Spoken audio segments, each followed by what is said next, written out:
Nice to meet you. Hello. The way that we're going to work with this is that Michelle's going to present some information. Um,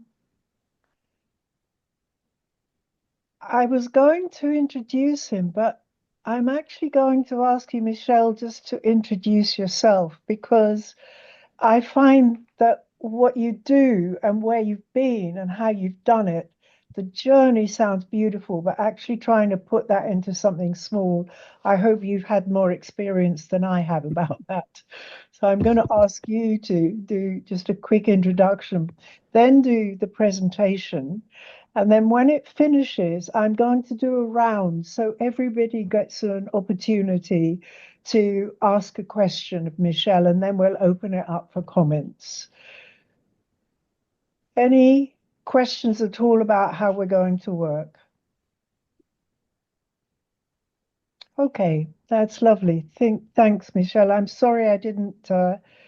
I promised you I'd introduce you, and then I dumped it on you. But please let us know a little bit. That's absolutely fine. Thank you. Thank you. Yes, I thank very much to for the invitation first, and thanks everyone for joining. I'm glad to be, here part of the Credit Commons Society, something that I actually wanted to do for quite a long time, given my particular interest really in alternative monetary systems, financial mechanisms.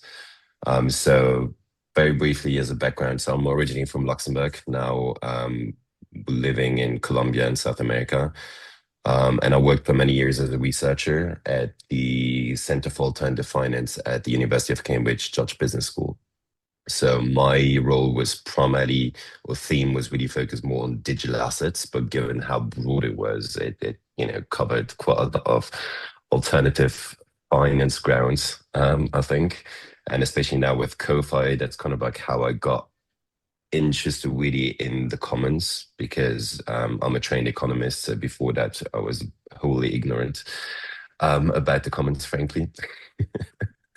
So yeah, over the last 2 or 3 years, so I've been mostly traveling and really focusing on seeing how can traditional mechanisms that banks, financial institutions are using, like credit clearing, and so forth, how can they be repurposed and really adapted to serve local businesses, communities, and the commons more broadly.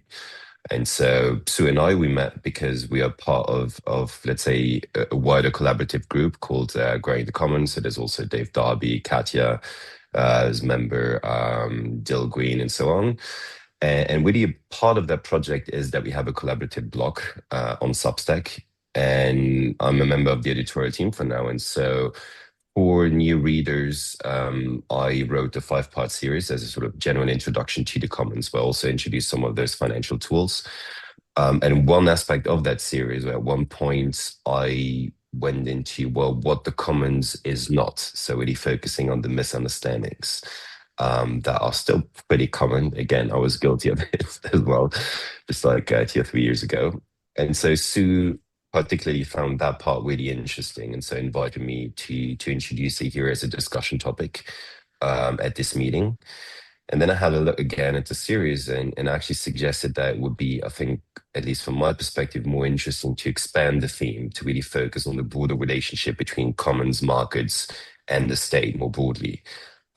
Because as we're going to see very quickly, a lot of these common misunderstandings are actually framed as being in opposition to those two other modes. And I'm not really, I do not actually agree with that. So I guess the key question for today I'd like us to discuss is really how might commons successfully collaborate with both markets and the state in various hybrid configurations to really create more resilient and sustainable outcomes. So just some context why this conversation. Well, I think we all know that there's a quite urgent poverty crisis going on, whether we're talking about ecological breakdown, social fragmentation, economic inequality, democratic erosion, you name it. And I think those are symptoms really of a deeper systemic failure. And I think given that here as part of the society, we really focus quite a lot on money, I think we do or we are probably in agreement that at least one of the root causes is really the design of our current money that we have, and which really creates sort of systemic forces that entrap, I would say, even our dominant institutions. And so those dominant institutions, whether that's corporations, markets more broadly, government agencies, and so on, they are so shaped by this very logic that so far they have been unable to address these challenges. And I don't really see how they on their own could do so, although there is, again, no shortage of initiatives aiming to address any of these, various crises. But just through the fact that they operate within that same paradigm and that they're structurally constrained, I do not really see how they can get us out there. And there's an interesting historical precedent or precedents, if according to Michel Bowens, what he calls the pulsation of the commons, is that historically, when markets have overreached and governments stood, you could say, kind of powerless as resources were depleted, that the commons has generally resurfaced as a vital correction mechanism to restore social and ecological balance. And I think now again is such a time, and especially with the rise of the internet, telecommunications, as we have more and more technological knowledge commons as they are proliferating. So there's clearly a very renewed interest in the commons. That being said, there's also still a lot of misunderstandings about the commons. Many remain still marginalized, and also often they're really framed as being against something else, often against markets or against governments. And I think kind of the working hypothesis for today is like, what if they actually were complementary and that a healthy society would actually need all three, so blend all three together? So in terms of the common misunderstandings, these are just some that I encountered. And again, you can really see that most of them are framed as being opposition or against or anti something. So I think the most pervasive is probably to be that commons are against markets, against money or profit. Um, I think that's absolutely not the case. Many commons actually use market tools, forms of exchange, different forms of money where appropriate, but those are designed in ways that prioritize circulation rather than accumulation and extraction. And also, when it comes to surplus, this is definitely something that commons not necessarily strive for, but a surplus is either shared by the community and distributed by the community that generated it, or is reinvested in further projects. And all this while taking care that the resource isn't depleted.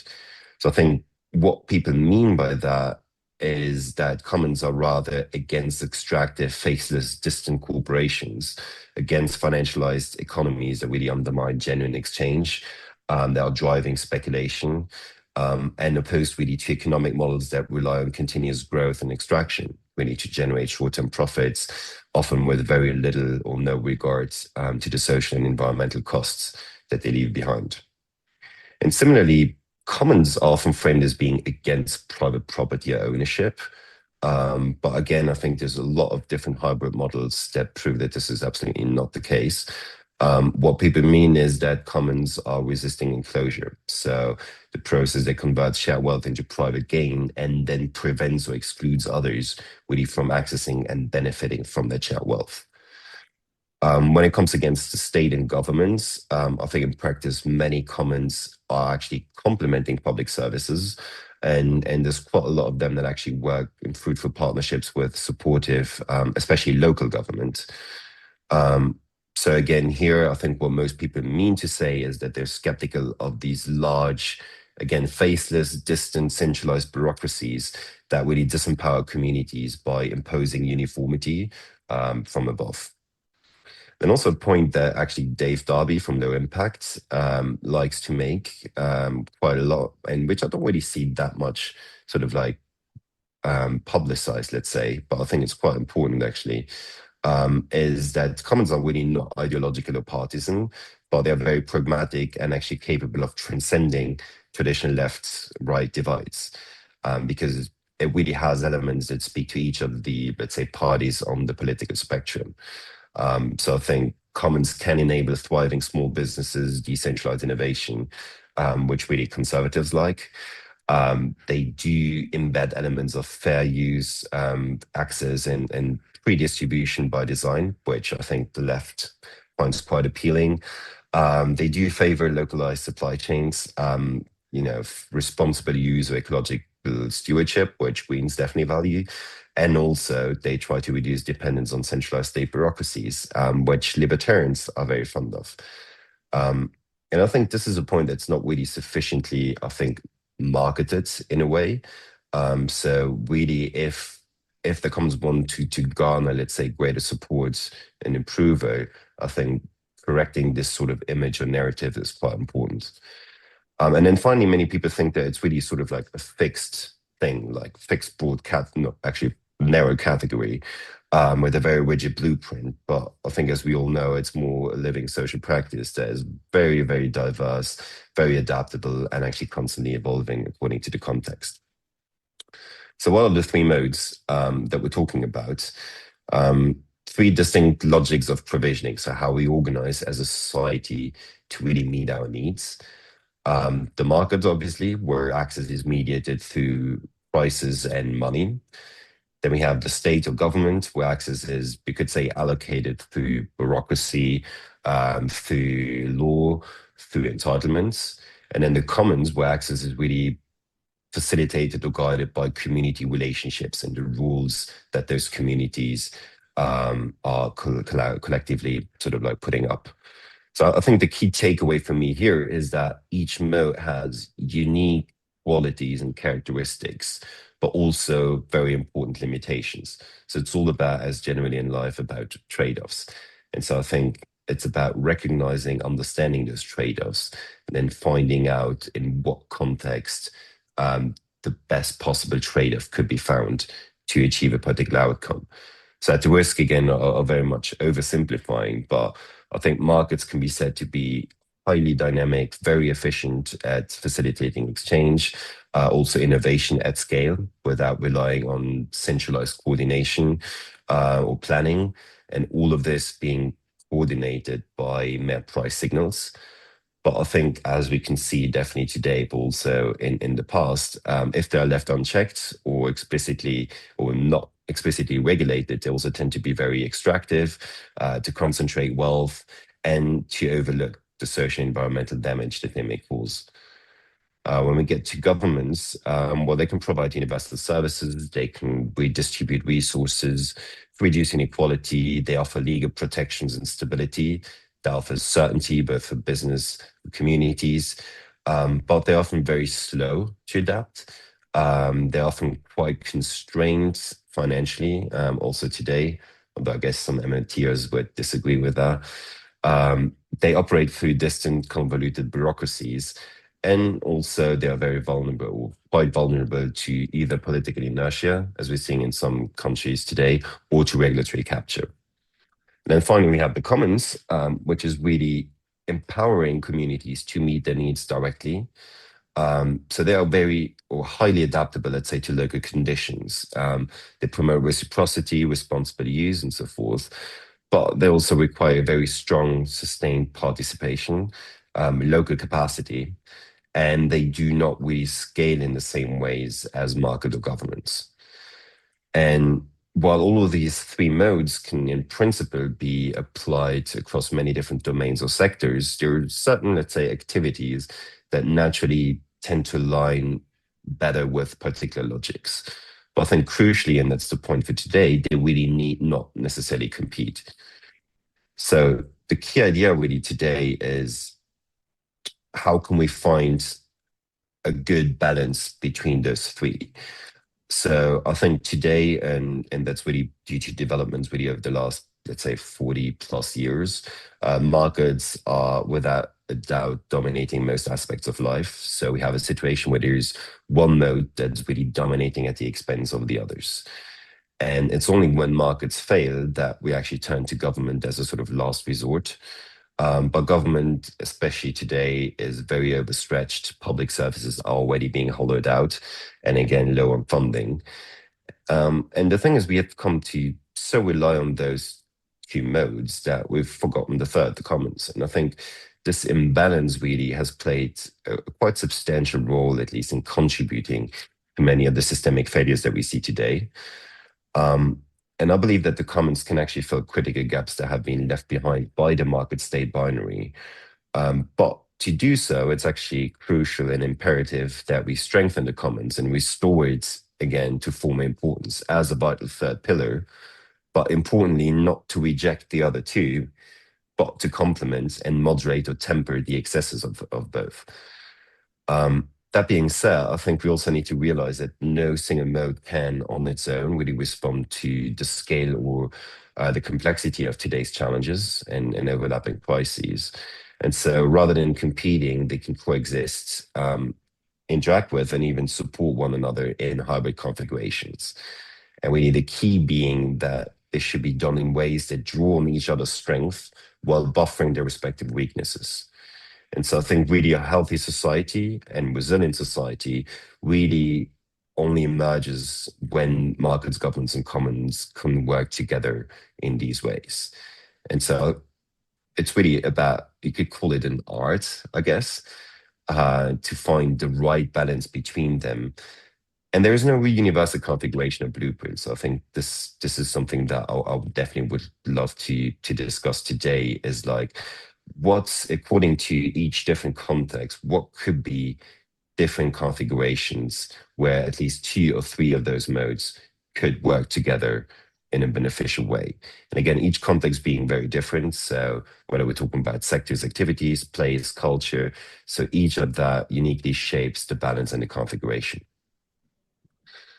Um, in terms of like what can such collaboration look like, I think there's already quite a lot of, let's say, interaction and collaboration going on across these different modes. Again, this is by no means an exhaustive list, just to give some ideas.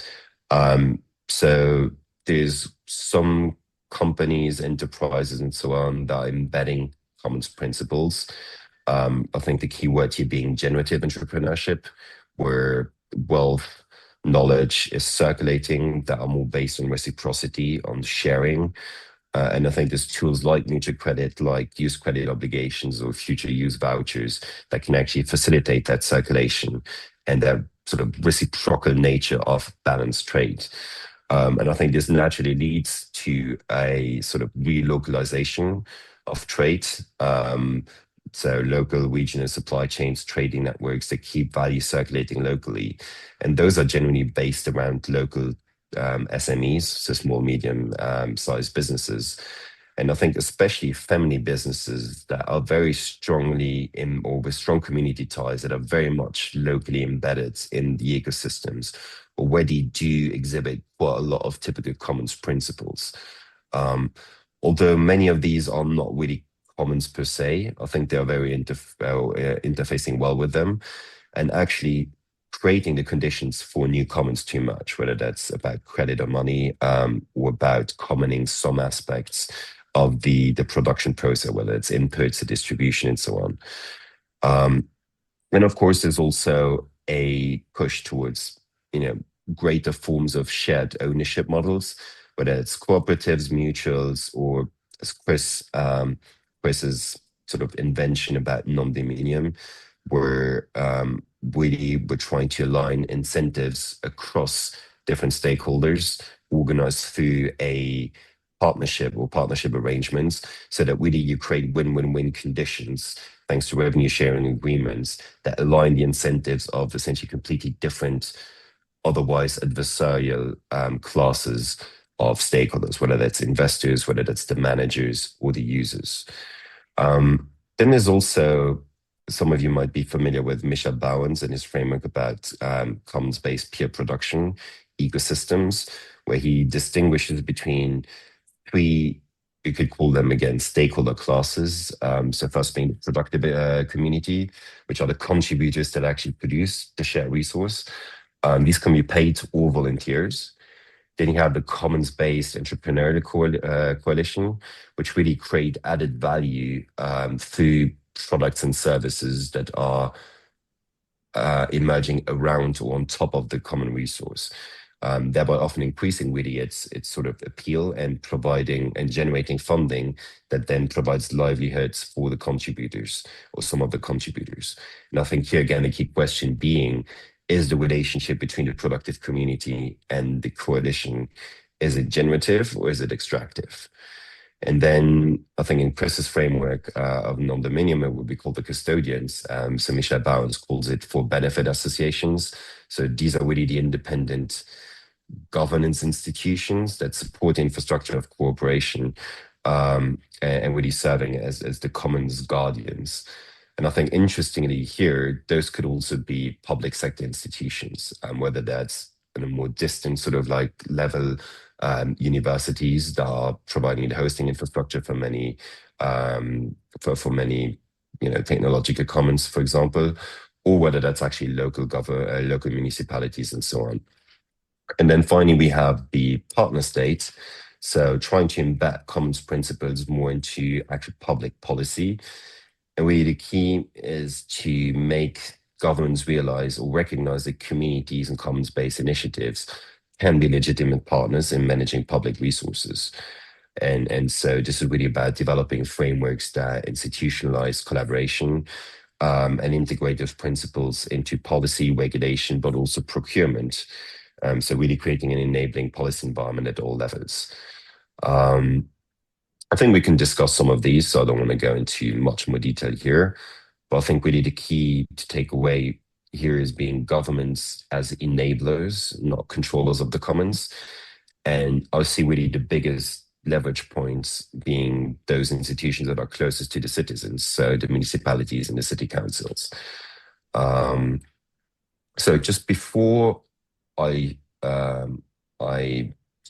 finish, just one last thing. I think that I've encountered quite a bit, not only in the commons movement, but just like generally, especially again, I was very much before in digital assets and crypto, where you have a lot of different factions that over time sort of like become very narrowly minded, very rigid, creating fixed boundaries.